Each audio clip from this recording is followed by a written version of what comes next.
This Sunday, there's only one place to be, right here, commercial-free for the whole hour and live in New Hampshire with 5 of the top candidates, all vying for victory in the first-in-the-nation primary. I'm number 1 in New Hampshire. Will you please keep me there? This is ridiculous.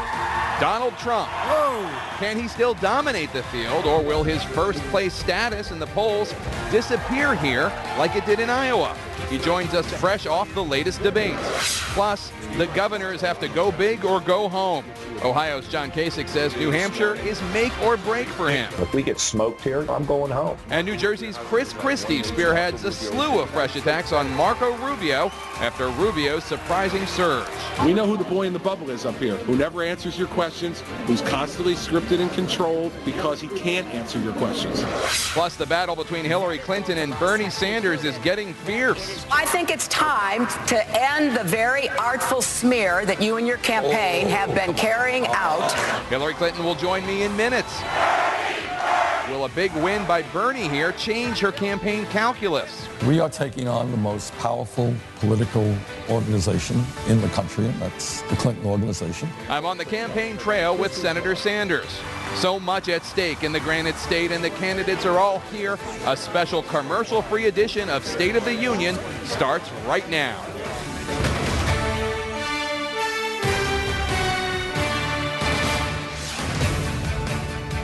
Hello, I'm Jake Tapper, where the State of our Union is first in the nation. We are live in New Hampshire, just 2 days before the crucial primary here, with a show so jam-packed full of presidential candidates, we are not even going to stop for a commercial break. There's so much on the line for the contenders on both sides. Can Hillary Clinton stop Bernie Sanders' momentum in this state? Will Trump prove he can win primaries and not just polls? And will New Hampshire narrow the crowded Republican field? With tensions running high, the Republicans faced off for one last time before the Granite State votes. The debate got off to something of a rocky start, with the candidates awkwardly piling up. Apparently, one or two were unable to hear their names called. But once all of them were on stage, the gloves came off. Let me just, he wants to be a tough guy. A lot of times, you'll have, and it doesn't work very well with How tough is it to take property from an elderly woman? Let me talk. Quiet. How tough is it? A lot of times. And while the candidates were lobbing bombs at one another, North Korea launched a satellite into space, in action the U.S. government condemned as destabilizing and provocative. The move is seen by many countries as a front for a ballistic missile test, although a senior U.S. defense official says it does not pose a threat to the U.S. or our allies. So lots to talk about this morning. Let's go right to the man at the top of the Republican pack here in New Hampshire, Donald Trump, who joins me by the phone. Mr. Trump, thanks for joining us. Good. Thank you, Jake. Let's start with last night's debate. A lot of pundits and analysts say you did well, Christie did well. A lot of them also seem to think that Marco Rubio had a rough night. What did you make of his performance? Well, I don't want to criticize anybody. I know he had the one moment where he would repeat about Obama, and, after 4 times, that was a lot. And so that was a little bit. But, I'm not one to comment on somebody else's performance. I was really happy with the way it came out from my standpoint. You seem to be not as critical of your rivals as you have been in the past. I mean, there are criticisms you made about Jeb Bush, about Ted Cruz being afraid of attacking you, but generally you seem to be holding your fire a little bit. Well, I don't know. I'm trying to be a nice person. I am a nice person. I've, had good relationships with many people over the years, and, politics is an interesting thing. I've been doing this for 7 months.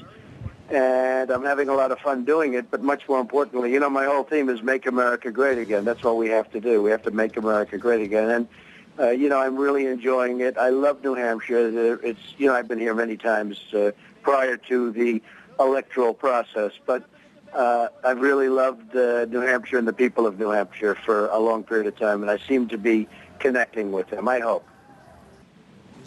I want to follow up on a question and answer from last night. You said, quote, I would bring back waterboarding, and I would bring back a hell of a lot worse than waterboarding. Now, as I understand it, the law, as amended in 2006, bans treatment of a captured enemy that causes, quote, serious and non-transitory mental harm which need not be prolonged. It calls it cruel and inhumane, and it makes it punishable as a war crime, and this includes waterboarding, according to the authors of the act. How would you bring it back if it is currently a war crime under U.S. law? Well, I'd go through a process and get it declassified, frankly, and I would certainly waterboarding at a minimum. The chopping off heads of Christians and many other people in the Middle East. They're chopping heads off. They laugh at us when they hear that we're not going to approve waterboarding, and then they'll have a James Foley and others where they cut off their heads. And, you can say what you want.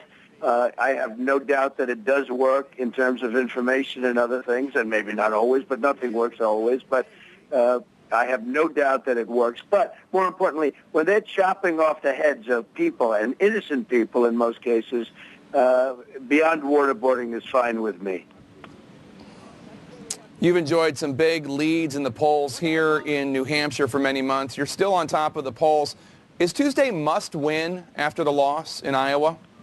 There wasn't a loss. I came in second, and I only came in second because of the fact that Cruz took a lot of votes away from Carson that should not have been taken away. I mean, he's apologized, but I don't know what comes of that. Let's see what happens. But that was the only reason I came in second. So I came in second out of the original 17 candidates. I don't consider that a loss, Jake, and I probably came in first in actuality. Okay, but do you need to win here in New Hampshire, you think? Well, I hope to win. I don't know. I don't think so. I came in second. I picked up a lot of delegates, and, I picked up one less than Cruz, and maybe that gets turned over. Who knows what's going to happen? But I picked up a lot of delegates in Iowa, and in New Hampshire, I think I'm going to do very well. I have a great relationship between the vets and all of the people in New Hampshire. They just seem to be very positive for me. They know me for a long time, and they're great people. I think I'm going to do very well in New Hampshire. But no, I don't think I want to win New Hampshire, but I don't think I have to win it, no. You mentioned Ted Cruz taking votes from Ben Carson at the debate last night. You've talked about it on the trail. You've also talked about that voter form, the voter shaming document that Cruz sent out that the Iowa Secretary of State criticized him for. Are you driving at a larger criticism of Ted Cruz, or are these just tactics you take issue with? Are you saying that there's something about him that is being revealed by these tactics? Well, I think the voter violation form, which looked like it came from the IRS, it looked like it came from a government agency, was a fraud. But I'm not thinking about that right now. I'm thinking only of New Hampshire and the people of New Hampshire. I'm going to be here all for the next 3-4 days, and I'm going to love it. And then we're going to go to South Carolina, and I was there 2 nights ago. We had 12,000 people in a stadium that was amazing. It was like an amazing evening in Florence. And we had, I think we're going to do well there. And we're pretty much doing well everywhere. So I just, the president, hey, look, the theme is Make America Great Again. And everybody wants it. And they want to see intelligence. They want to see good deals, not bad deals. We don't win anymore. And I tell it all over. I mean, we don't win anymore as a country. We don't win on trade. We don't win on war. We don't win with ISIS. We don't win on health care. And we're going to start winning again. And people see that, and they like it. That's what they want. After Iowa, you said you didn't have much of a ground game in that state and that you would fix that in New Hampshire. The Wall Street Journal today is reporting that you're still relying a great deal on your star power and not as much on a data-driven voter targeting and get out the vote effort. Could that be a mistake? Well, if you think about Iowa, and, I didn't know the term ground game too much, and I think, we had a ground game, maybe not the greatest ground game, but I did get more votes than anybody in the history of the Republican caucus other than one, because, the voters, number one, we had 50,000 people more voting. But my second-place finish, which was substantially second place, Rubio wasn't that close, and my second-place finish, which, again, I say was first place, but my second-place finish had more votes than anybody in the history of that whole thing, that includes everybody other than Cruz. And, Rubio came in third, and by more than 2,000 votes back. That's a lot, as you know, with the numbers in Iowa. That's a lot. And everybody said how great he did, and I didn't. And I'm trying to say I'm not even a politician. I just started being a politician 7 months ago, if I can call myself a politician, which I'd rather not. So I think we did great in Iowa. And I don't call that a loss. I mean, coming in second, a lot of people, a lot of governors and senators that came in way behind would have liked to have come in second, that I can tell you. So I don't think you can really call that a loss. Do you think? One of these, well, I think, I mean, if you're actually asking my opinion, I think one of the issues might have been the expectations game, where you were leading in the polls, in several polls, and people thought you were going to win Iowa, then you're right, a second place is much better than every other place except for first. Well, I can't help the expectations. Hey, Jake, I spoke to you, and you asked me, you're going to win. I said, I don't know. Now, I will say this with Iowa. I will say that it's very tough to poll caucuses. It's a very different ballgame. Whereas in New Hampshire, you're going to go in and vote, and I think it's much different. And I think it's also a different kind of a ground game. It's not the same kind of a ground game. But look, all I can do is I think I did really well at the debate. Most people said I won the debate. Almost everybody said I won the debate last night. I mean, we had a very, we had a good debate, and that was very important for me. I think if I would have had a poor debate performance, that would not have been good. In New Hampshire, it's interesting, of course, independents are the biggest political group here, and they can vote in either the Democratic or the Republican primary. And for that reason, you and Bernie Sanders, in some ways, are both competing hard for some of the same independent voters. Are you surprised that you're competing with Bernie Sanders? And what's your message to those independent voters who might be trying to decide between you and the Vermont senator? Well, it's very interesting that you say that, because the one thing we very much agree on is trade. We both agree that we're getting ripped off by China, by Japan, by Mexico, by everybody we do business with.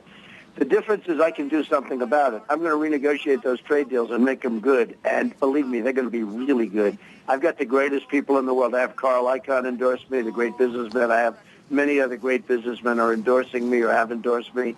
And I will tell you, we will make them good. Bernie can't do anything about it because it's not his thing. He won't be able to do anything about it. I'll create absolute gold out of those deals, whereas right now we're losing tens of billions and even hundreds of billions of dollars. I will create gold, and Bernie will just talk about how bad they are.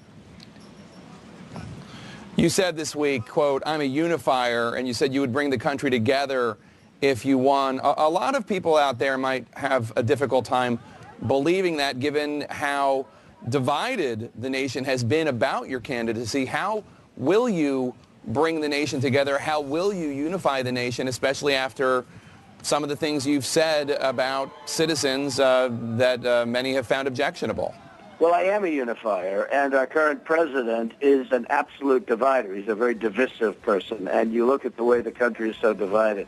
People are going to be shocked to see we will bring the country together. I'm going to bring jobs from China, from Japan, from Mexico, from Vietnam. We're losing so much of our so much of our business, so many of our jobs. And we're also now starting to lose companies. I don't know if you read where Pfizer is leaving, and great companies are leaving because their taxes are so high. And I will be able to change and stem that tide very quickly. I know exactly what to do.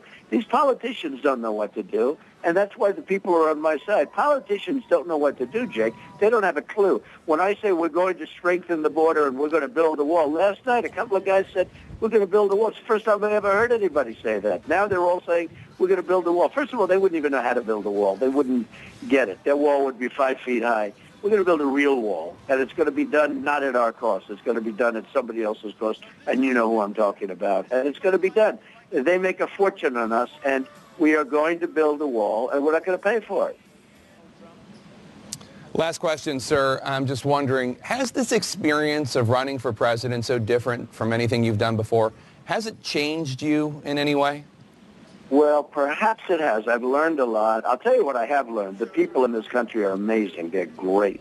When I go to these rallies and I meet the people that are, supporting me, they're incredible. And my level of support, it's sort of interesting. You do the polls all the time. The people that are with me are with me. They're with me through thick and thin. These are great people. But the people of our country are great people. There's no reason to have Apple in China making their computers. We're going to try bringing Apple back here so that we can make the computers in this country. We have amazing people, and it's sad to see all of this product, all of these things being made, in other countries. we're going to get it back here. We're going to bring it back here. You know, the other countries, and in particular China, they devalue their currency. They do all sorts of games and tricks that make it very tough for companies like Apple to do it here. But we're going to bring companies, and we're going to bring the jobs back here where they belong. And we're going to do it big league. And people know that, and people see that. In addition to the military and the vets and all of the other things that we're going to do, and healthcare, we're going to repeal Obamacare, replace it. We have so many things to do. It's going to be so exciting. We can make, you know, the theme being, we can make it great again. We can make our country great again. I honestly believe that if we do it now, we can make it greater than ever before. Donald Trump, thanks so much for joining us. We'll see you on the campaign trail. Good luck on Tuesday. Thank you very much, Jake.